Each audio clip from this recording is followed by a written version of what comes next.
patrimonial corresponde à posição onde estão distribuídos os elementos patrimoniais. Ou seja, na nossa estrutura do patrimônio, nós vimos que os elementos correspondentes aos bens e direitos, eles estão distribuídos do lado esquerdo e que os mesmos correspondem aos elementos positivos do patrimônio. Ou seja, as massas patrimoniais correspondentes aos bens e aos direitos, elas serão denominadas ativo. E as massas patrimoniais correspondentes às obrigações serão denominadas passivo. Ou seja, conceitualmente, essas massas são classificadas em gerais e parciais. As massas patrimoniais gerais são a denominação atribuída às massas do ativo e as massas patrimoniais parciais é a denominação atribuída às massas do passivo ou às obrigações. Então, para a continuidade do nosso curso, nós já entendemos agora que os elementos patrimoniais bem direitos, eles já estão agregados numa única conta. Essa conta vai estar localizada do lado esquerdo do patrimônio. São as contas do ativo. E os elementos patrimoniais correspondentes às obrigações, eles vão estar localizados do lado direito do patrimônio e vão corresponder ao passivo. Mas temos um detalhe muito importante a referenciar aqui. Esses elementos do passivo ou essas obrigações são aquelas obrigações exigíveis. Lá na frente nós vamos ver que o passivo vai ser composto pelo passivo corrente e o passivo não corrente. Fora o passivo corrente e o passivo não corrente, vai existir o patrimônio líquido ou capital próprio. Esse patrimônio líquido ou capital próprio, ele vai corresponder a um passivo não exigível, ou seja, não cobrável. Agora, na estrutura do patrimônio, nós estamos tratando somente do passivo exigível, que são aquelas obrigações que a empresa adquire e que são passíveis de cobrança, ou seja, a empresa obrigatoriamente deve honrar com esses compromissos e pode até levar a processos judiciais. Esse passivo tem uma característica diferente que o capital próprio, que também vai estar do lado do passivo, mas é um passivo não exigível. Então, agora aparece uma equação para determinar a distribuição das minhas contas patrimoniais. Eu tenho agora que o meu ativo vai corresponder aos bens mais os direitos que a minha empresa detém e o meu passivo exigível vai corresponder às obrigações que a minha empresa também detém. Então, são esses os pontos mais importantes ou mais relevantes para essa nossa lição. As massas patrimoniais correspondem aos grupos de contas patrimoniais. Esses grupos podem ser classificados em massas patrimoniais gerais. Essas massas patrimoniais gerais correspondem aos elementos positivos. Quais são os elementos positivos do patrimônio? São os bens mais os direitos. Os bens mais os direitos, eles agora passam a ter a denominação de ativo. Agora, as massas patrimoniais parciais correspondem às obrigações. As obrigações correspondem aos elementos negativos do patrimônio. E a partir de agora, esses elementos negativos do patrimônio vão ser chamados de passivo. Mas este passivo é um passivo exigível, um passivo passível de cobrança. Então, ativo, bens mais direito. Passivo exigível, obrigações. Ok?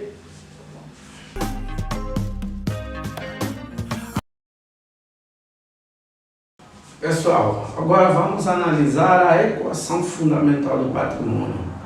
A equação fundamental do patrimônio é a expressão mais importante da contabilidade, porque em função dessa equação fundamental que a gente consegue ter uma ideia de como é que está a situação líquida do patrimônio de determinada empresa ou entidade. A equação fundamental do patrimônio, ela deriva da diferença entre o ativo e o passivo exigível de determinada empresa. O que isso quer dizer? Que vamos ter a inclusão de um outro elemento, ou seja, quando determinada entidade tem um conjunto de bens e direitos e obrigações e esses elementos são comparados, aparece uma outra entidade patrimonial, aparece o conceito de patrimônio líquido. O patrimônio líquido nada mais é do que a diferença entre os elementos do ativo, os bens e direitos, deduzidos os elementos do passivo, isso é, as obrigações. Esses elementos do passivo são aqueles elementos que correspondem ao passivo não exigível. Então, a equação fundamental do patrimônio ela é representada por essa expressão, ó. O patrimônio líquido ou capital próprio, que são sinônimos, porque significam exatamente a mesma coisa, vai ser igual à diferença entre o ativo e o passivo exigível. O que é o ativo? Nós já vimos no tópico anterior que o ativo corresponde ao conjunto dos bens e direitos, menos as obrigações, que é o passivo exigível, que aqui representa. Então, a nossa equação do patrimônio é a equação que vai representar o equilíbrio do principal relatório financeiro, que seria o equilíbrio do balanço patrimonial. Ou seja, o patrimônio ou capital próprio era o último elemento que estava faltando na nossa estrutura patrimonial para que a gente consiga entender ou migrar já para o conceito de balanço patrimonial. Desta forma, com o aparecimento dessa nova variável, nós temos uma outra estrutura patrimonial. Como eu tinha dito anteriormente, no lado direito do meu patrimônio, eu só tinha o passivo exigível. Agora já aparece o patrimônio líquido ou o capital próprio. Esse patrimônio líquido ou capital próprio, ele é obtido pela diferença entre o total do ativo e o total do passivo exigível. Então, a nossa estrutura agora fica completa. A estrutura patrimonial agora tem todos os elementos. Os elementos positivos no lado esquerdo, que correspondem aos bens e direitos. Os elementos negativos do lado direito, mas exigíveis, que correspondem àquelas obrigações exigíveis que a nossa empresa tem a obrigatoriedade de honrar. E o capital próprio, que em termos de análise de relatório financeiro, ele vai significar aquele capital que os sócios aplicam na empresa para o início da sua atividade. Então, agora temos os três elementos que compõem a estrutura completa do patrimonial e que vão, de agora em diante, respeitar a equação fundamental da contabilidade, que diz que patrimônio líquido ou capital próprio é igual a ativo menos o passivo exigível de determinada entidade. Ok, pessoal? Pela análise da equação patrimonial, pessoal, ela nos remete a três situações. Nós já vimos que a equação patrimonial deriva da diferença entre as massas patrimoniais, ou seja, ela deriva da diferença entre as contas do ativo e do passivo exigível. Mas essa diferença nos remete a três situações que nos vão dar o posicionamento da estrutura do patrimônio da nossa entidade ou da pessoa física que a gente esteja analisando. A primeira situação que nos deparamos é quando temos um ativo maior que o passivo exigível. Quando a situação da nossa empresa ou do nosso patrimônio tem os bens e direitos maiores que a obrigação, contabilisticamente significa que a nossa empresa está numa situação líquida positiva, superavitária ou favorável, que é a situação em que a maioria das organizações, ou todas as organizações com fins lucrativos desejam se encontrar, ou seja, numa posição em que o total dos seus ativos supere os seus passivos. E quando assim ocorre, essa situação diz-se positiva, superavitária ou favorável. A segunda situação é a situação na qual o ativo da empresa é menor que o passivo exigível, ou seja, o conjunto de bens e direitos que ela tem em sua posse é menor que as suas obrigações. Essa situação é uma situação líquida negativa, deficitária ou ainda desfavorável. Em algumas literaturas, essa situação é tratada como passivo descoberto.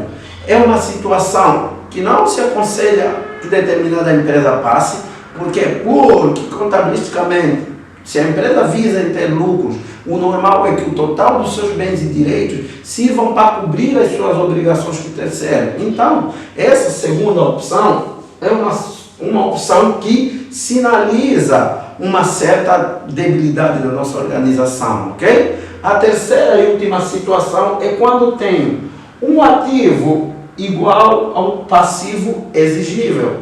Quando a nossa empresa, a nossa entidade, a nossa estrutura patrimonial se encontra nessa condição, significa que ela tem uma situação líquida nula ou um equilíbrio aparente. Então, em função da equação patrimonial, três situações podem ocorrer quando da análise da situação da nossa entidade. A primeira é quando o total do seu ativo supera o passivo exigível, no qual é uma situação favorável, superavitária ou positiva para a empresa. A segunda condição, quando o total do seu ativo é menor que o seu passivo exigível, que é uma situação de passivo a descoberto, ou seja, uma situação não favorável ou negativa para a nossa empresa. E a terceira opção é a opção de quando o ativo é igual ao passivo, que significa que a nossa empresa, em termos contabilísticos, tem uma situação nula ou está em equilíbrio aparente. Então,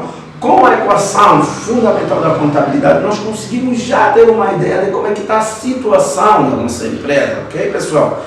Então, sobre a equação do patrimônio é tudo, ok? Até a próxima.